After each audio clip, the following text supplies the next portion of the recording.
Let's start our today lecture. We will talk about sorghum and millets. तो last time जो जब lecture यानी कि हमने फिनिश किया था तो एक स्टूडेंट का टेस्ट आया था मुझे कि सर ग्लूटेन क्या होता है। तो ग्लूटेन जो है आप लोग नोट करना चाहते हैं नोट कर लें इसे। Gluten is a family of proteins. Gluten is a family of proteins found in grains like wheat, rye, spelt wheat, barley. तो जो स्पेल्ट वीट है उसमें पाया जाता है बार्ले या वीट या राई। उसमें जो प्रोटीन पाई जाती है या ग्रेन्स में जो प्रोटीन पाई जाती है उसे हम ग्लूटन कहते हैं। Gluten is a family of proteins found in grains like wheat, rye, spelt, barley. तो उसे हम ग्लूटन कहते हैं। Two are the main proteins in the gluten. तो जो ग्लूटन है उसकी दो फर्दर दो टाइप्स हैं या उसे दो कैटेगरी में डिवाइड करते हैं। नंबर वन है ग्लूटिनिन। नंबर वन है ग्लूटिनिन। ग्लूटन लिखे उसके आगे आई एन का एडिशन कर देना है तो ये जो वर्ड बनेगा ग्लूटिनिन बन जाएगा। और जो सेकंड है वो है ग्लाइडिन। GLIADIN। GLIADIN उसे हम कहते हैं ग्लाइडिन। तो मैंने बोला है कि there are two types of the protein. Protein यानी ग्लूटन की जो दो टाइप्स हैं। फर्दर नंबर वन जो है वो ग्लूटिनिन और जो सेकंड है वो है ग्लाइडिन। तो जो मेन इफेक्ट होता है यानी कि जो एडवर्स इफेक्ट होता है ह्यूमन हेल्थ है वो यानी ग्लाइडिन की वजह से adverse effect are related to the adverse effect of gluten related to the gliadin. तो ग्लाइडिन की वजह से जो इफेक्ट है जो एडवर्स इफेक्ट होता है लाइक जो सेलिक डिजीज जो मैंने बताई थी कि जो ह्यूमन जो है रिफ्लेक्स आ रही है जो जो दिमाग के जो के जो रिएक्शंस हैं वो उनको जो कंट्रोल करते हैं। तो उस वहाँ यानी कि ये मैसेज आता है कि जो आपने यानी कि मसलन जब एक ऐसा पेशेंट हो गया यानी ग्लूटेन इंटॉलरेंस है तो जब वो ग्लूटेन खाएगा तो फिर वहाँ जो दिमाग को मैसेज आता है तो वो ये जाता है कि अटैक और डैमेज द इंटेस्टाइन और lining of intestine small intestine. तो फिर वो यानी इस वजह से कहते हैं कि सेलिक डिजीज में जो है वो इंसानी जो ह्यूमन इंटेस्टाइन है वो डैमेज होती है due to the absorption of the gluten. तो इस वजह से फिर यानी मार्केट्स में डिफरेंट टाइप्स के जो फ्लोर अवेलेबल हैं। उसमें एक फ्लोर ये भी है ग्लूटेन फ्री फ्लोर। तो इसके जो एडवांटेजेस हैं डिफरेंट एडवांटेजेस या फंक्शन वगैरह होते हैं ग्लूटेन के। तो it form A sticky network when floor mix with water. तो जब वाटर और फ्लोर की मिक्सिंग की जाती है यानी या हम उर्दू में से कहते हैं गूंदना या नीटिंग उसे कहते हैं। तो उससे ये होता है फिर जो स्टिकी मटेरियल बनता है वो एक तो यानी कि इससे बनता है ये ग्लूटेन की वजह से बनता है स्टिकी। और इसके अलावा जो डो इलास्टिक मसला जब डो कंप्लीट हो जाती है उसे जिस्मानी शेप में यानी हम रिजिड यानी कि शेप चेंज कर सकते हैं तो फिर इसे कहते हैं इलास्टिसिटी। तो इलास्टिसिटी यानी फिर ये भी प्रोटीन की वजह से होती है। इसके अलावा जो है जो मसलन ब्रेड मेकिंग के लिए मसलन तो जो ब्रेड जो हमें मार्केट में या जो डिफरेंट बेकरीज में अवेलेबल होती है वो राइस फॉर्म में होती है यानी फूली हुई होती है नरम सॉफ्ट सी होती है। जबकि जो यानी उसका जो डो होती है मसलन जो उसका अ, मसलन बेकिंग से पहले मसलन जो आटा गूंदा होता है या जो डो फॉर्मेशन हमने की होती है वो छोटा सा एक पीस रखते हैं फिर वो यानी ड्यूरिंग बेकिंग जो है वो राइज अप इन वॉल्यूम। तो फिर वो वॉल्यूम में बढ़ता है। तो उससे फिर ये होता है कि यानी मसलन फिर यानी वो जो स्ट्रक्चर है वो हमें मिलता है वो सॉफ्ट होता है। तो ये फिर ये भी ग्लूटेन की वजह से है। तो इसके अलावा मतलब अगर केक वगैरह बनाए डिफरेंट मतलब आपने माइट भी ऑब्जर्व किया हो घर में जो फ्रूट केक वगैरह बनाते हैं तो जो मसलन जो सांचा होता है या जिसमें हमने केक बनाना होता है तो वो हम फुल फिल नहीं करते मसलन वो स्पेसिफिक लेवल पे यानी सिर्फ फिलिंग की जाती है जो हमने बनाया होती है सोल्यूशन जो मिक्सिंग की होती है डिफरेंट इंग्रेडिएंट्स की। तो वो फिर इसलिए यानी कि वो पूरा नहीं करते ताकि जो जब ये बेकिंग होगी तो फिर वॉल्यूम इंक्रीज होगा। फिर ये जो है जो मसलन सांचे से बाहर आ जाएगी जो प्रोडक्ट हम जो फ्रूट के बना रहे हैं। तो इसके अलावा डिफरेंट प्रोटीन्स हैं, मसलन जिस तरह यानी कि ये मसलन ग्रेन्स में जो प्रोटीन पाई जाती हैं उन्हें हम स्पेसिफिकली कहते हैं ग्लूटन है। तो ग्लूटन की फर्दर दो टाइप्स हैं, ग्लूटिनिन और ग्लाइडिन। इस वेट प्लीज आसान हो।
तो हम लोग बात कर रहे थे प्रोटीन के रिलेटेड। इसके अलावा यानी स्पेसिफिकली जैसे कि हम मसलन अगर ग्रेन प्रोटीन की बात करते हैं या जो हम वीट स्पेसिफिकली वीट प्रोटीन की बात करते हैं तो उसे हम ग्लूटन कहते हैं।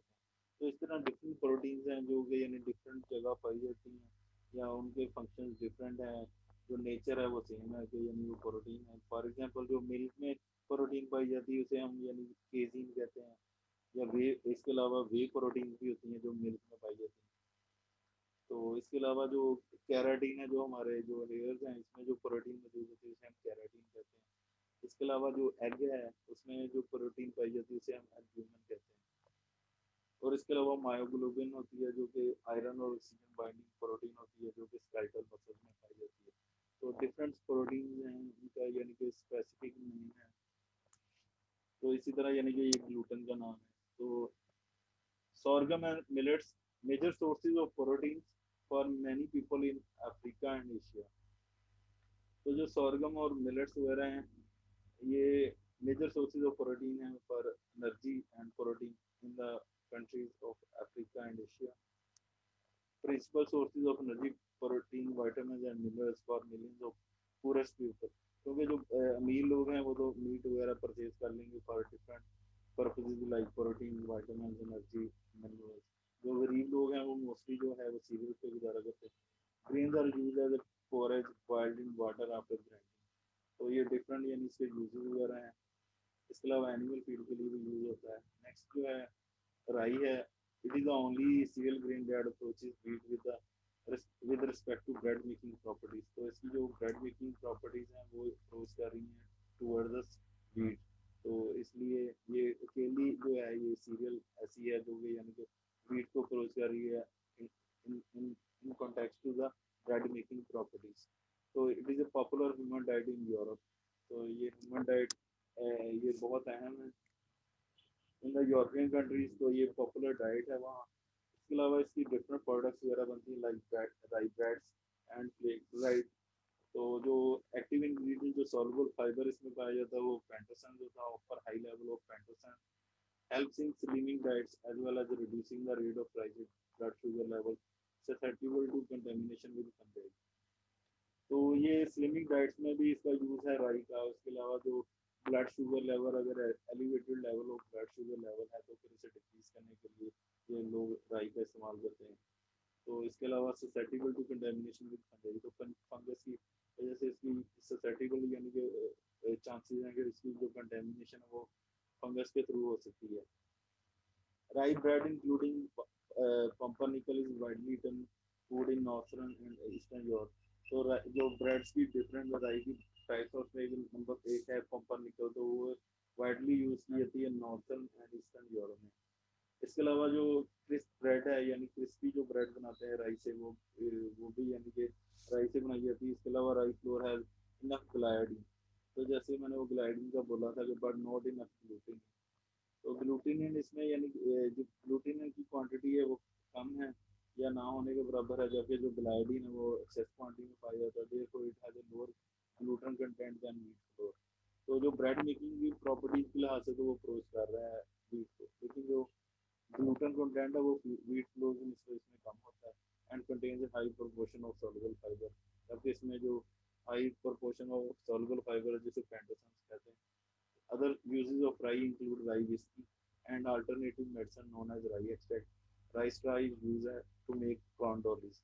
तो अल्टरनेटिव मेडिसिन में ये राई एज ए राई एक्सट्रैक्ट यूज कर रहा है, यानी इसका राई का एक्सट्रैक्ट निकाल लिया जाता है वो as a alternative medicine use करते हैं। इसके अलावा ये राई विस्की बनाने के लिए और इसके अलावा जो स्टार्स होते हैं राई राई के तो वो यूज होते हैं फॉर मेकिंग कॉर्न डॉलीज। तो नेक्स्ट जो है वो है triticale. It is the only man made serial form by crossing wheat and rice.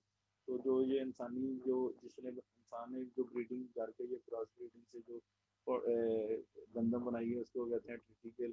तो it is form by crossing wheat and राई और व्हीट और राई का क्रॉस है। पोजेसिव विंटर हार्डीनेस ऑफ राई and baking properties of wheat. तो ये जो यानी इसके करेक्टरिस्टिक्स हैं उसमें ये पोजेसिव विंटर हार्डनेस ऑफ राई और बेकिंग क्वालिटी जो है वो व्हीट में। इसके अलावा triticale has potential in the production of bread and other products such as cooking pasta pizza. तो डिफरेंट जो प्रोडक्ट्स वगैरह हैं like cookies pizza pasta and breakfast cereals तो वो फिर से ट्रिटिकल से बनाई जाती है। Protein content is higher than that of wheat. तो जो इसका जो प्रोटीन कंटेंट है वो हायर है as compare to the wheat triticale में। although the gluten fraction is less। जबकि जो gluten fraction है वो थोड़ा कम है। The grain has also been stated to have high levels of lysine than wheat। तो जो different cereal grains है उसमें lysine जो एक essential amino acid है या limiting amino acid है तो उसकी कमी होती है। तो ये जो ग्रेन है इसमें यानी जो लाइसिन का लेवल है वो हायर है।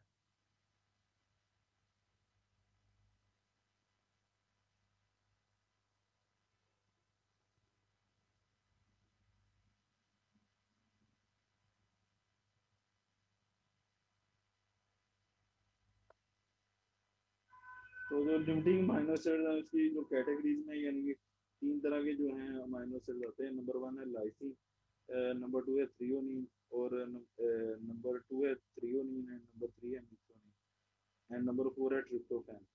तो ये चार किस्म के अमाइनो एसिड हैं जो कि जिसे हम कहते हैं as a limiting amino acid because limiting amino acid are found in the shortest supply from incomplete protein.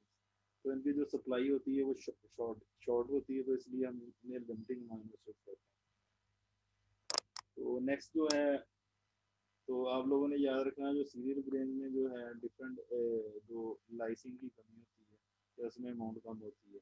Serial grains are deficient in lysine, तो first limiting amino acid in cereal grain, तो इस first limiting amino acid जो cereal grain में है वो lysine है।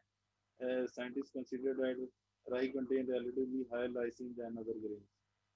तो scientist consider इसलिए राई को करते हैं क्योंकि इसमें जो लाइसिन की कंसंट्रेशन है वो ज़्यादा है, जबकि जो डिफरेंट सीरियल्स हैं उसमें मतलब वीट में कम है, तो इसलिए राई और जो वीट है उसको क्रॉस करवाया गया ताकि जो वीट में प्रोटीन की कंसंट्रेशन ज़्यादा है जबकि लाइसिन की कंसंट्रेशन राई में ज़्यादा, तो इसलिए दोनों को क्रॉस कराया गया और फिर यानी जो प्रोडक्ट बनी उसकी जो क्वालिटी प्रैक्टिस है वो बेस्ट है। Wheat is considered as the number one food grain crop according to the production and consumption. तो जो वीट है वर्ल्ड वाइड यूज हो रहा है number one food production and consumption के लिहाज से। It possesses the unique properties of forming viscoelastic dough, तो विस्कोलास्टिक डो यानी कि जिस तरह मैंने बोला डिफरेंट शेप्स वगैरह उसको जिस तरह मर्जी तोड़ मरोड़ नहीं यानी कि डो वैसे ही ऐसा रहती है, तो इसे कहते हैं viscoelastic property. So triticale is made to get the following objective, तो जो ट्रिटिकल है उसके जो मेन ऑब्जेक्टिव है वो क्या थे, एक तो था higher lysine level and second है similar baking quality to that of wheat. तो यानी दो मैंने बोली कि लाइसिन की कमी थी सीरियल में इसलिए क्रॉस कराया गया क्योंकि जो राई है उसमें एक्सेस थी लाइसिन। तो इसके अलावा वीट में बेकिंग क्वालिटी गुड है तो उसमें भी राई में डेफिनेटली थी। तो फिर उससे ये होगा जो करेक्टरिस्टिक्स नेक्स्ट जनरेशन जो यानी क्रॉस ब्रीडिंग के थ्रू आई तो उसमें जो करेक्टरिस्टिक्स थे वो गुड अच्छे थे।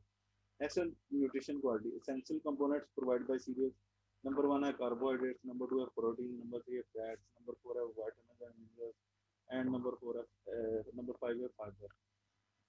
Nutrition quality the starch of a cereal, carbohydrates provide energy, तो कार्बोहाइड्रेट का जो मेन फंक्शन है कि वो एनर्जी प्रोवाइड करते हैं। जो भी हम चपाती वगैरह या राइस वगैरह खाते हैं तो वो इजीली डाइजेस्टेबल है तो एनर्जी प्रोवाइड करते हैं। World wide human require half of protein from serial, तो वर्ल्ड वाइड जो ह्यूमन है वो जो प्रोटीन आदि जो हासिल करते हैं वो सीरियल ग्रेन से हासिल करते हैं। पूरा area consume more serial and developed area, तो जो गरीब लोग हैं या जो ऐसे बैकवर्ड एरियाज हैं या डेवलपिंग नेशन हैं तो वहाँ जो है वो मोस्टली जो सीरियल लोग यूज़ करते हैं for energy and protein and calories. तो develop areas have less cereals in their diet and more fats animal protein, तो जो डेवलप्ड एरिया हैं या जो अमीर कंट्रीज हैं तो वो फिर जो सीरियल की बजाय वो लोग फैट्स वगैरह यूज़ करते हैं या एनिमल प्रोटीन वगैरह यूज़ करते हैं। Cereals are not an adequate source of protein on their own as they deficient in certain essential aminos। तो सीरियल जो है यानी कि गुड अल्टरनेटिव सोर्स तो हैं यानी प्रोटीन के लिए या और एनर्जी सोर्स के लिए, तो लेकिन ये रिलाई इस पे इसलिए नहीं हम मोस्टली कर सकते क्योंकि इसमें सर्टन एसेंशियल अमीनो एसिड हैं जो कि यानी डेफिशिएंट हैं, जिस तरह यानी मैंने बोला था लाइसिन है सीरियल में, इसके अलावा और डिफरेंट यानी मिथ्योनिन भी हो सकते हैं और यानी डिफरेंट ट्रिप्टोफैन यानी डिफरेंट लिंकिंग अमीनो एसिड भी हो सकते हैं जो कि एसेंशियल है फॉर द बॉडी रिक्वायरमेंट।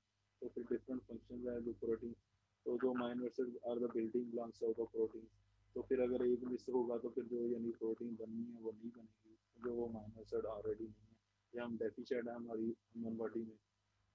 दो तरह के अमीनो एसिड होते हैं, एक एसेंशियल अमीनो एसिड होते हैं एक नॉन एसेंशियल होते हैं। जो एसेंशियल होते हैं वो हमें थ्रू डाइट लेने पड़ते हैं और जो नॉन एसेंशियल होते हैं वो बॉडी में बनते हैं। So there are 20 different types of amino acids. These are the general composition of cereal grains, starch, protein, fat, fruit, fiber, and minerals. तो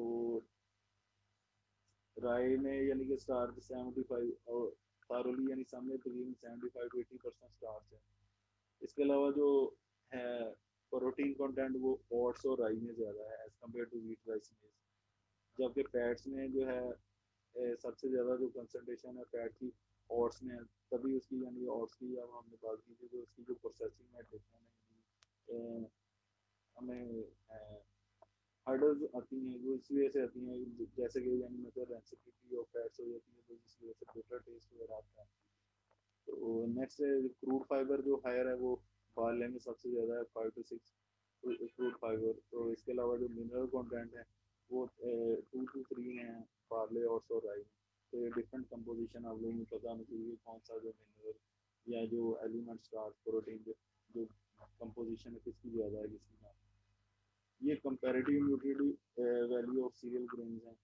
तो डिफरेंट यानी राइबोफ्लेविन, थ्रियोनिन, मीथियोनिन, ट्रिप्टोफैन, जो यानी मैंने लिमिटिंग अमीनो एसिड्स की बात की थी, तो जो कंसंट्रेशन है वो कम है, जितनी यानी बॉडी की ह्यूमन रिक्वायरमेंट है उसके लिहाज से ये कम है। फिर ये हॉर्डी जीनस नेम वगैरह हैं, और नेम ऑफ स्टोरेज प्रोलामिन, तो ये डिफरेंट सीरियल्स उसके कॉमन नेम वगैरह दिए हुए हैं। Improvement of protein and lysine in food, sorry. In Pakistan, more than 60% protein and calories of total requirement are derived from cereals. तो पाकिस्तान भी एक डेवलपिंग नेशन है, यानी कि इतना अमीर कंट्री नहीं है, हुकूमत गरीब है, लोग ज़्यादा अमीर हैं। तो यानी कि उस पाकिस्तान में जो यानी कि हम प्रोटीन और कैलोरीज वगैरह ले रहे हैं, वो सीरियल ग्रेन से 60% जो लोग हैं पाकिस्तानी, वो अपनी जो रिक्वायरमेंट है सीरियल और प्रोटीन और कैलोरीज के लिए वो सीरियल ले रहे हैं। Soybean is rich in lysine, जो लिमिटिंग अमीनो एसिड है सोयाबीन में वो ज़्यादा होता है lysine, but deficient in methionine, तो इसमें जो मिथियोनिन है वो डेफिशिएंट है, जबकि जो लाइसिन की वैल्यू वो ज़्यादा है, या वो रिच सोर्स ऑफ लाइसिन है। इट कंटेन्स 40% प्रोटीन, तो इसमें जो प्रोटीन कंटेंट होता है सोयाबीन में 40% है। Cereals are rich in methionine but deficient in lysine, तो सीरियल जो होती हैं वो मिथियोनिन, तो उनमें यानी कि रिच इनफ क्वांटिटी में मौजूद होता है, बट डेफिशिएंट इन लाइसिन, लेकिन जो लाइसिन है वो कम होता है। First approach is the addition of protein and lysine in the food artificial, तो जो फर्स्ट अप्रोच ये है कि जो हमारी पास जो भी प्रोडक्ट है, या जो हम प्रोडक्ट से डिफरेंट चीज़ें बना रहे हैं, तो उसमें हम आर्टिफिशियली जो प्रोटीन है और लाइसिन को ऐड करते हैं, तो इसे कहते हैं फूड फोर्टिफिकेशन। तो यानी मसलन फूड इनरिचमेंट, मसलन ऑलरेडी तो मौजूद है इनरिचमेंट, मसलन ऑलरेडी तो मौजूद है, मसलन हम उसे उसकी जो स्ट्रेंथ है या उसकी जो क्वांटिटी है उसे इंक्रीज कर रहे हैं, तो इसे कहते हैं फूड इनरिचमेंट। मसलन जो डिफरेंट जो न्यूट्रिएंट्स हैं वो ड्यूरिंग प्रोसेसिंग लॉस हो गए, तो जो हम फाइनल प्रोडक्ट पे टच देंगे तो हम उसमें वो ऐड कर देंगे। फॉर एग्जांपल जैसे कि प्रोटीन, जो विटामिन बी है और जो आयरन है, तो उसकी फोर्टिफिकेशन करते हैं, उस एक किस्म की रिचमेंट होती है, क्योंकि सीरियल जो वीट वगैरह है उसमें ऑलरेडी ये चीज़ें मौजूद होती हैं। तो ये first fortification, first approach is the addition of protein and lysine food artificial. Second approach is to develop lines that possess high protein and lysine, तो जो सेकंड अप्रोच है वो ये है कि मसल क्रॉस ब्रीडिंग के थ्रू, जैसे कि हमने ट्रीटी केयर बनाई है, तो इस तरह यानी कोई और वैरायटी डेवलप करें, तो उससे ये होगा कि जो प्रोडक्ट हमें मिलेगी वो सुपीरियर क्वालिटी की होगी, और उसमें जो लाइसिन कंटेंट होगा वो ज़्यादा होगा, और प्रोटीन कंटेंट है वो भी ज़्यादा होगा, यानी ब्रेड मेकिंग प्रॉपर्टीज भी ज़्यादा होंगी, विस्कोलास्टिक प्रॉपर्टीज भी ज़्यादा होगी, और लाइसिन जो लिमिटिंग अमीनो एसिड है वो भी ज़्यादा होगा। Hiprole and Riso M1508, these are the lines of the barley contain high lysine and protein.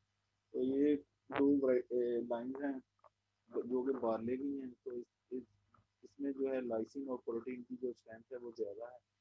तो no breeders are working and crossing these टू obtain the better varieties, तो breeder जो है वो जो साइंटिस्ट हैं वो कोशिश कर रहे हैं, मतलब ब्रीडिंग वगैरह जेनेटिकली मॉडिफाइड ऑर्गेनिज्म भी होती हैं, यानी कि मशीन के थ्रू भी की जा सकती है क्रॉस ब्रीडिंग, और वैसे भी यानी मैन्युअली भी होती है।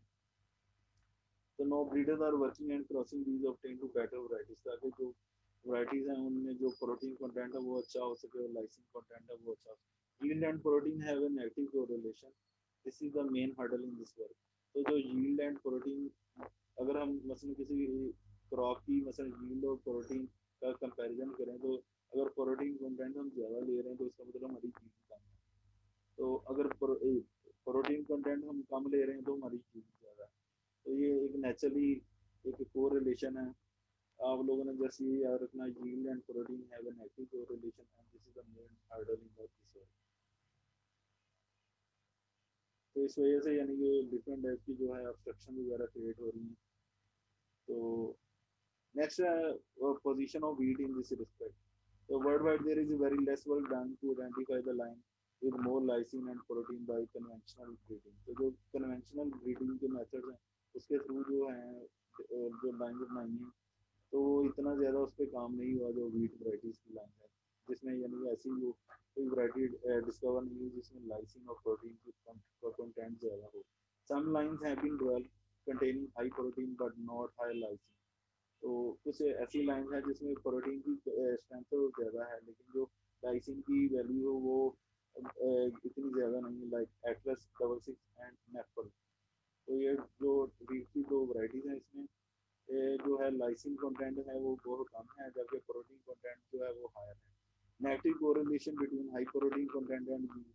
तो जो मेन हर्डल है वो यही है कि नेगेटिव कोरिलेशन है between high protein content and we. Genetically engineering is being used to develop wheat variety. तो जेनेटिकली इंजीनियरिंग हम यूज कर सकते हैं कि मसलन जीन एक जीन गन होती है, उसमें वो स्पेसिफिकली जो हमने करेक्टरिस्टिक किसी और प्रोडक्ट में डालना है तो उसे जेनेटिकली मॉडिफाई किया जा सकता है। जेनेटिकली इंजीनियरिंग इस पर काम हो रहा है, डिफरेंट वैरायटी डेवलप हो रही है, लेकिन स्टिल वो यही है कि जो चीज़ मतलब हम लेना चाह रहे हैं वो डेवलप नहीं हो रही। वो इसलिए डेवलप नहीं हो रही क्योंकि नेगेटिव कोरिलेशन है बिटवीन प्रोटीन कंटेंट एंड।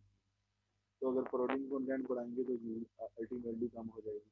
तो फिर ऐसी वैरायटीज तो अभी तक बनी है जिसमें प्रोटीन कंटेंट हायर है, लेकिन जो लाइसिन का कंटेंट है वो फिर भी कम रह जाता है। तो हमें चाहिए कि प्रोटीन कंटेंट भी ज़्यादा हो और जो फर्स्ट लिंकिंग अमीनो एसिड है वो भी ज़्यादा हो। तो ये व्हीट ग्रेन स्ट्रक्चर है, ये इंशाल्लाह हम नेक्स्ट अपने लेक्चर में पढ़ेंगे। किसी भी बच्चे का कोई क्वेश्चन है तो वो पूछ सकता है।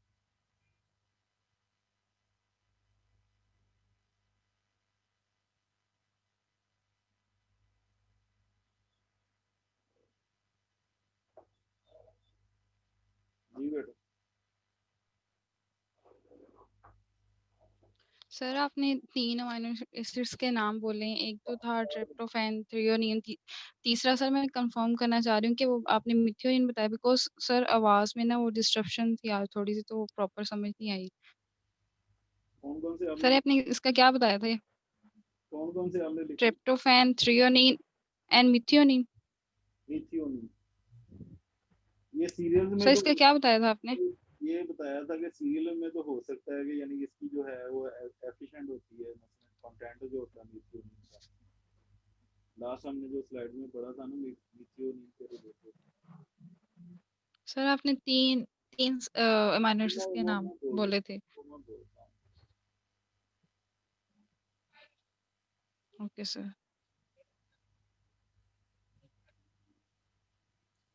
मैंने 4 बोले थे वैसे। सर लाइसिन भी था। जी सर। ये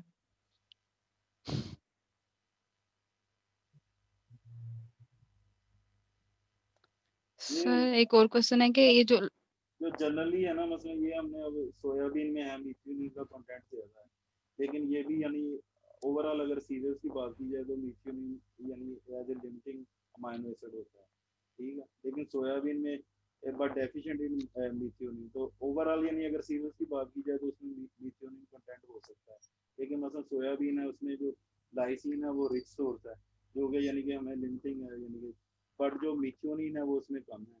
इट कंटेन्स 40% प्रोटीन। तो जो मैंने जो 4 लिमिटिंग अमीनो एसिड बोले थे वो दोबारा आप सुनने। नंबर 1 था लाइसिन, नंबर 2 था थ्रियोनिन, नंबर 3 था मिथ्योनिन एंड नंबर 4 था ट्रिप्टोफैन। तो ये लिमिटिंग अमीनो एसिड्स हैं, shortest supplied form incomplete protein. और जी फाइव का। सर यहाँ पे हाँ जी, हाँ जी, बोलो नवीन बोलो। सर यहाँ पे एक वर्ड यूज हुआ है लाइन्स ऑफ बार्ले। सर इसका मतलब क्या, ये जो लाइन्स ऑफ बार्ले मतलब किस चीज की हमने आर्टिफिशियली प्रिपेयर की हुई है कोई? लाइन मतलब यानी जो वैरायटी बनाते हैं ना उसे कहते हैं लाइन। तो लाइंस ऑफ बार्ले का मतलब है ये 2 लाइंस हैं, 2 थी लाइंस ऑफ बार्ले। ये लाइंस ऑफ बार्ले लिखा हुआ है, तो ये 2 वैरायटीज थी। तो लाइंस ऑफ बार्ले कहते हैं वैरायटी को, यानी जिसकी हम ब्रीडिंग की है उसे कहते हैं लाइन। यानी जी मसलन सर ये ठीक है। डेवलप हो गए मसलन हिप्रोले एंड रिस्वा। तो ये लाइंस हैं। जो भी हम चीज कास्ट करते हैं वो लाइंस होती हैं, यानी डिफरेंट उसे यानी कह देते हैं वैरायटी भी कह देते हैं, लाइंस भी कह देते हैं। ये अगर है ना प्लांट ब्रीडिंग एंड जेनेटिक्स के हिसाब से बात करें तो वो लाइंस उसे कहते हैं। ये एग्रीकल्चर का एक ठीक सब्जेक्ट है है, sir. Plant breeding and genetics, उसके हिसाब से अगर बात करें तो उसे हम लाइंस कहते हैं। जी भाई का बोलो। सर आपने 2 टाइप्स बताई हैं ग्लूटेन की, सेकंड वाली बता दें ग्लूटेनिन के बारे में। नंबर 2 टाइप्स हैं, एक ग्लूटिनिन होता है, एक ग्लाइडिन होता जो ग्लाइडिन होता है, जो ग्लूटन का जो इफेक्ट होता है, मसलन जो सेलिक डिजीज से रिलेटेड बताया, तो जो एडवर्स इफेक्ट ऑफ हेल्थ है वो ग्लाइडिन की वजह से होता है। ठीक है, ये दोनों यानी कि इसके जो मेन फंक्शन हैं, ये उनके मेन फंक्शन जो मैंने बोले थे, एक तो स्टिकीनेस, नेटवर्क टुगेदर, तो इसके अलावा जब फ्लोर में यानी पानी में मिक्स करते हैं तो स्टिकीनेस वगैरह यानी वो चिपक जाता है, जैसे नीटिंग करूँ यानी हम जैसे गूंदना कहते हैं। फिर इसके बाद जो डो बन जाती है, उसे किसी भी शेप में हम टर्न आउट कर लें, उसकी वो शेप मेंटेन ही रहती है। तो मेक डो लास्टिक, इसे कहते हैं लास्टिसिटी। तो इसके अलावा जो ब्रेड है, मसलन अगर ब्रेड बनाना चाहते हैं तो जो पेड़ा जिसे हम पंजाबी में कहते हैं, या जो छोटा सा स्ट्रक्चर है उसे हम जो पैन में रखेंगे, या जो हमारे पास स्ट्रक्चर है जिसमें रखेंगे, तो उसमें जो स्ट्रेंथ उसकी लेंथ है वो कम रखेंगे। इसलिए कम रखेंगे क्योंकि इसमें राइज अप होना ड्यूरिंग बेकिंग। तो ये सारी चीजें जितनी भी फंक्शन परफॉर्म कर रहे हैं, ये सारे ग्लूटेन की वजह से हो रहे हैं। इसके डेफिनेटली साइड इफेक्ट्स भी। और सर मेरा एक और ठीक है क्वेश्चन सर। है कि हाँ जी, सर ये जो जब हम ग्लूटेनिन और ग्लाइडिन का आपस में जब नेटवर्क बनता है, विस्को इलास्टिक प्रॉपर्टीज जिसको हम कहते हैं, सर अगर इन दोनों की जो अमाउंट है, अगर इसमें मतलब ये तो एक नेचुरली होता है ना कि बीट में होती है कि वो उसमें उसकी प्रॉपर्टी है, लेकिन अगर हम उसको प्रोड्यूस करना चाहें तो उसमें हमें कितना पता, क्या कैसे पता चलेगा कि कितनी कितनी दोनों की अमाउंट होनी चाहिए तो कि ये वो वैसी प्रॉपर्टीज। टेस्ट वगैरह होते हैं डिफरेंट, यानी जो डो के या ब्रेड के या उसकी प्रोटीन के रिलेटेड होते हैं। तो उसके लिहाज से फिर हमें पता लग जाता है कि इसमें ग्लूटेन कंटेंट कितना है। तो वो मिक्सोग्राम और इसके अलावा एल्बियोग्राम और इसके अलावा परिनोग्राम, तो ये डिफरेंट जो हैं टेस्ट हैं, ये हम आपको प्रैक्टिकल पोर्शन में पढ़ेंगे, तो उसमें प्रैक्टिकली पढ़ेंगे क्योंकि ये इक्विपमेंट्स जो हैं वो जीसी यूनिवर्सिटी में अवेलेबल नहीं है। तो अब प्रैक्टिकली आप लोगों को वो मैं बताऊंगा कि ये किस तरह काम करते हैं और किस तरह मेजर करते हैं। ठीक है, जी सर, ठीक है। जी और सर। कोई है? सर मेरा एक लास्ट क्वेश्चन है।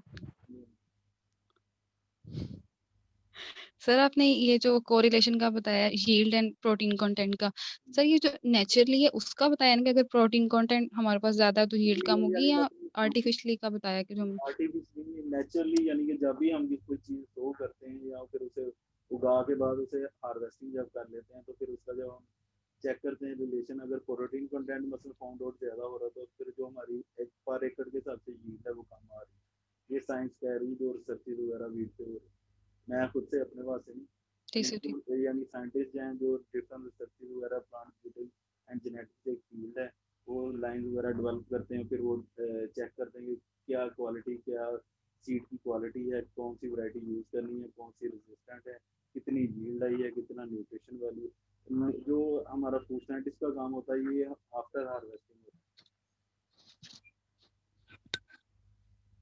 और कुछ जी सर, ठीक। Thank you so much sir. Attendance होगी बेटा, अटेंडेंस होगी बेटा। जी सर, जी सर, अटेंडेंस हो गई है। ओके, टेक केयर बेटा, अल्लाह हाफिज़। अल्लाह हाफिज़ सर।